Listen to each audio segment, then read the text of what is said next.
what I plan to do right now is I've got these yogurt containers, but I'll put it there something like that, like right over. There's the hole, and here's the thing. And I'm just going to cover it up and give them a little bit of extra shelter. They can still come out the bottom there.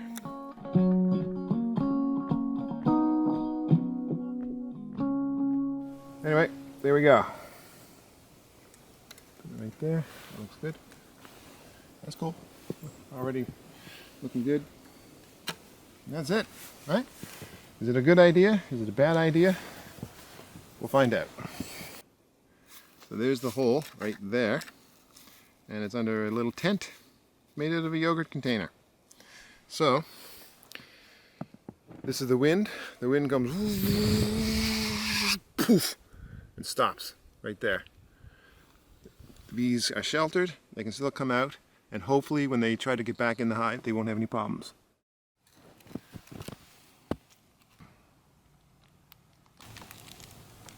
Okay, that's not the greatest, but it's good enough, I hope. But anyway, there they are. Let's see if it works. Who knows? Maybe these things will help keep the heat in too. I doubt it, but you never know.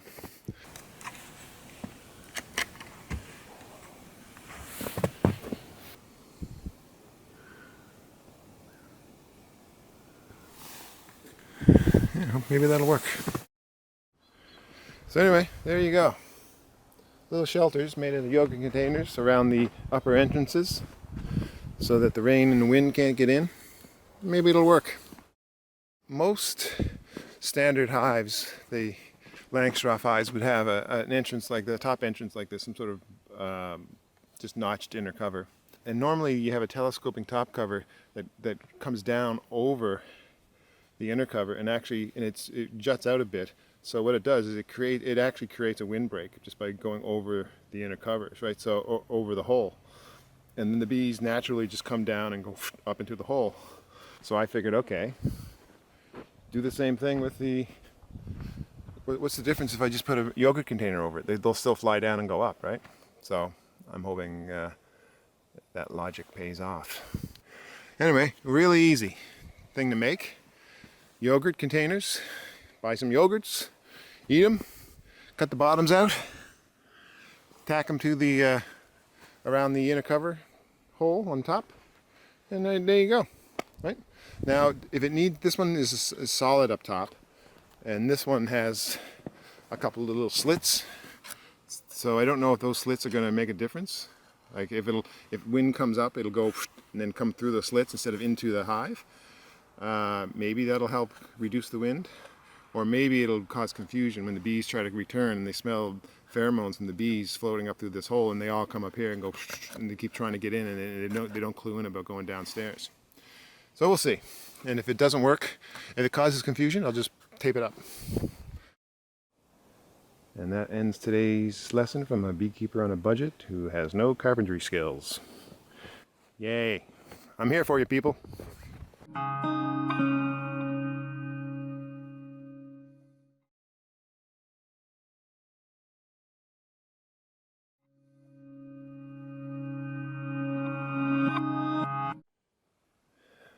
Nice quiet day here in the bee yard.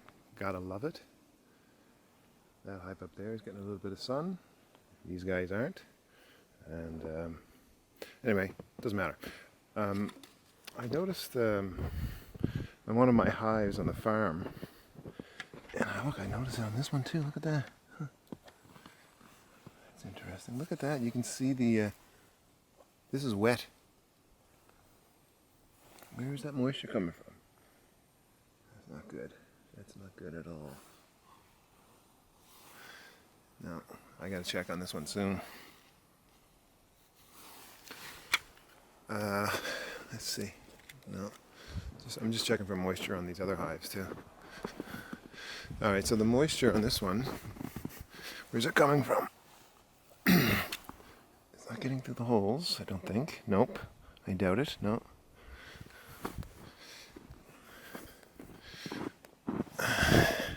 That's it right there. Maybe right there. See that? That's a crack. Yeah. Oh yeah, that's wet right there. So it's possible moisture just getting in right here on that ledge. I gotta cover it up with duct tape or something. Yeah, see, this is another one of these. I've got an inner cover, but I have a medium that I bought off a guy years ago, and the medium is fatter than the inner cover, and so you've got this ledge, right? So water can go get in here, go right here, and boom, get in the hive. So I got to tape that up. Oh, look at these guys. The sun is hitting them, and they're flying out. At least that one is.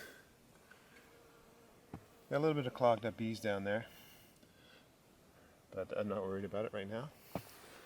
Let's see if these guys are wet. No, these guys are good. You can feel right away they're dry. Some of this tape, you can see too, it's not completely sticking perfectly. I don't know, it's good, but I don't know, is duct tape better? It might be. I don't know.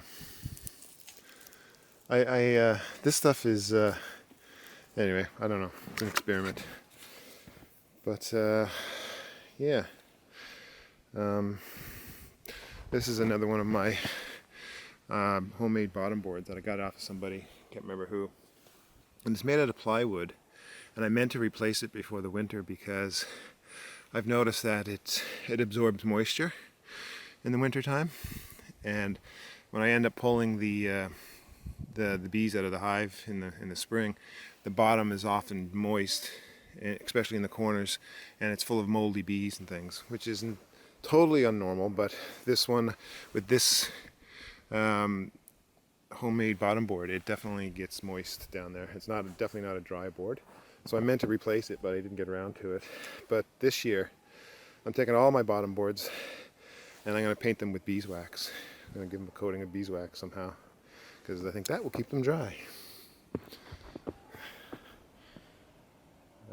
So anyway, what I'm doing today is I've got these yogurt containers, and I've got this portion of it, the bottom of the yogurt container. It's just a really cheap yogurt container, and I got 3 of them here, and I'm using them for shelters because I saw one of my hives on the farm the other day, and we had a lot of wind and rain, and I looked into the top entrance right here, the standard top entrance, notch top entrance, and there was water in the side, the bit of the frames inside there, and it must have come from heavy winds and rain or snow getting into the hive just from rain. And so I said, nope, that's no good. So there are other, oh, look at these guys, they're coming out.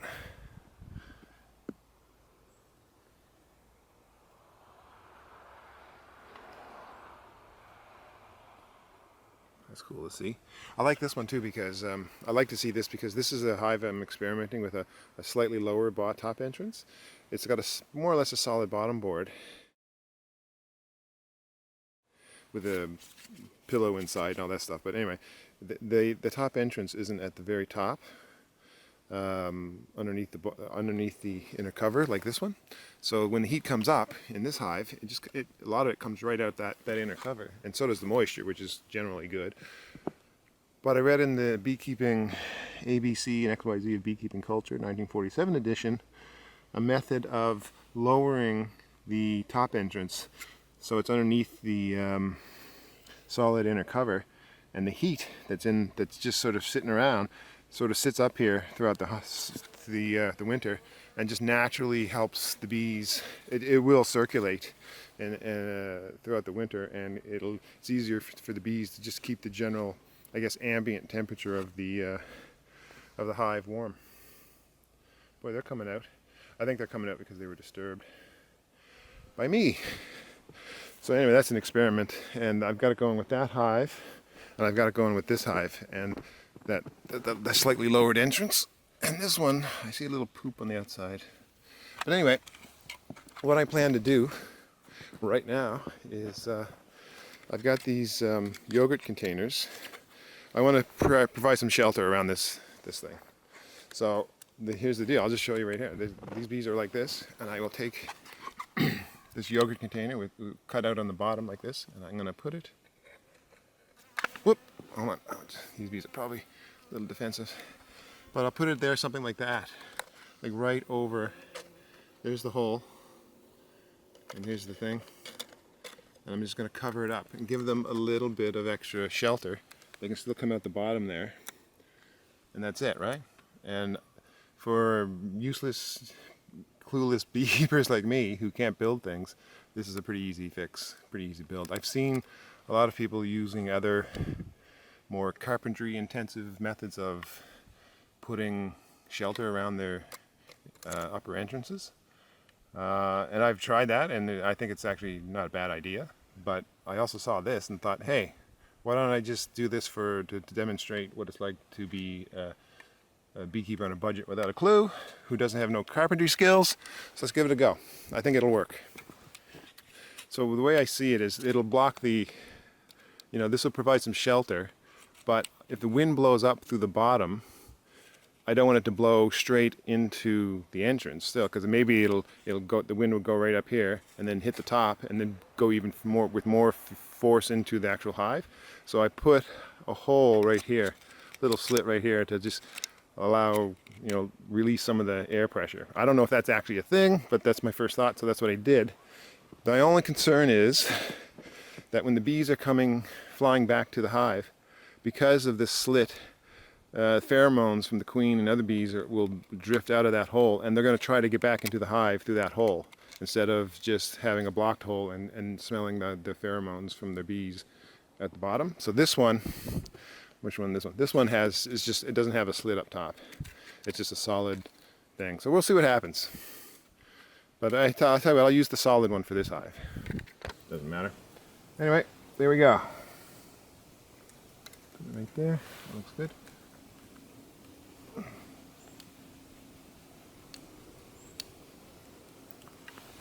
That's cool. Already looking good.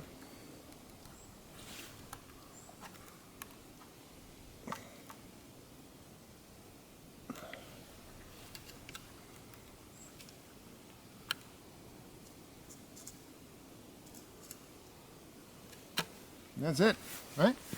Is it a good idea? Is it a bad idea? We'll find out. So there's the hole right there. And it's under a little tent made out of a yogurt container. So, this is the wind. The wind comes poof and stops right there. The bees are sheltered, they can still come out, and hopefully when they try to get back in the hive, they won't have any problems. So I'm going to do it on this one too.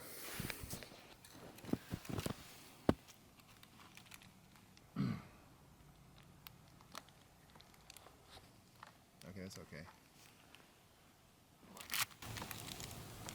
Okay, it's not the greatest, but it's good enough, I hope. It's harder to put the tacks in through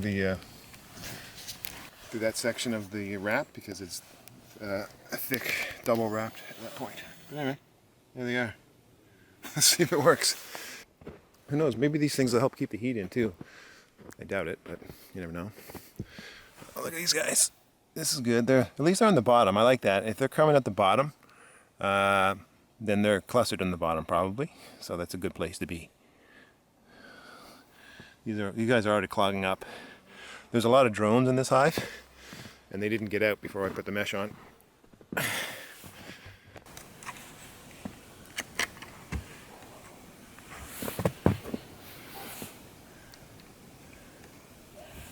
Cool. That's it.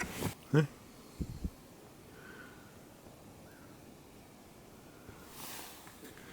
Yeah, maybe that'll work. I wish the rest of my hives were painted black because, boy, it's just so warm on this hive right now. It's just, I don't think black wrap would make any difference, would be any better. It would be for a windbreak, but these bees are in a sheltered area, so I don't think it needs it. Maybe I should put another hive right there. Maybe I will next spring, just to get them in the sun. And these guys are not in the sun most of the time. These guys don't get any sun, basically. They get a little bit of hair. And these guys get a bit of sun too, but those guys get the most. And that's probably one of the reasons why my bees in Flat Rock don't do as well as I'd like them to do, because they don't get full sun. I've had hives in other locations that did well in the shade under a tree, barely getting any sun, but the climate there was usually better than, well, obviously it was much better than what I get here in Flat Rock. Flat Rock is just cold and damp because of the ocean. Anyway, I'll clear out the bottom entrance just to, you can see it's already a chunk of ice right there. So I guess water, it's melting off, comes down here and clogs up the bottom. I don't generally worry too much about the bottom entrance, but if it gets too clogged up, it's not the end of the world, I don't think. Ventilation is good, but look at the ice. But you know, if I can't attend to the hives and they get buried in snow, then as long as they have an upper entrance, I'm good. I know there's a lot of talk about not using upper entrances these days, but you have to really, all of that stuff has to be managed to your specific conditions, and there are definitely places in Canada where having an upper entrance is a benefit, I would say. But in a really cold place, maybe it's not the same. And Newfoundland isn't really cold. It's just miserable and wet. So anyway, there you go. Little shelters made of yoga containers around the upper entrances so that the rain and the wind can't get in. Maybe it'll work. Most standard hives, the Langstroth hives, would have an entrance like the top entrance like this, some sort of just notched inner cover. And normally you have a telescoping top cover that comes down over the inner cover, and it juts out a bit. So what it does is it actually creates a windbreak just by going over the inner covers, right? So over the hole, and then the bees naturally just come down and go up into the hole. But because I have all this other junk up on top of my hives, insulation and moisture quilts and all that jazz, or hive pillows in this case, with the telescoping top cover, the bees naturally fly down and go up. So I figured, okay, do the same thing with the. What's the difference if I just put a yogurt container over it? They'll still fly down and go up, right? So I'm hoping that logic pays off. All right. Anyway, really easy thing to make. Yogurt containers. Buy some yogurts, eat them, cut the bottoms out, tack them to the around the inner cover hole on top, and there you go. Right? Now, if it needs, this one is solid up top, and this one has a couple of little slits. So I don't know if those slits are going to make a difference. Like if wind comes up, it'll go and then come through the slits instead of into the hive. Maybe that'll help reduce the wind, or maybe it'll cause confusion when the bees try to return and they smell pheromones from the bees floating up through this hole, and they all come up here and go, and they keep trying to get in, and they don't clue in about going downstairs. So we'll see. And if it doesn't work, if it causes confusion, I'll just tape it up. Anyway, so that's it. December 26, 2021. Island of Newfoundland, Flat Rock. And that ends today's lesson from a beekeeper on a budget who has no carpentry skills. Yay. I'm here for you, people.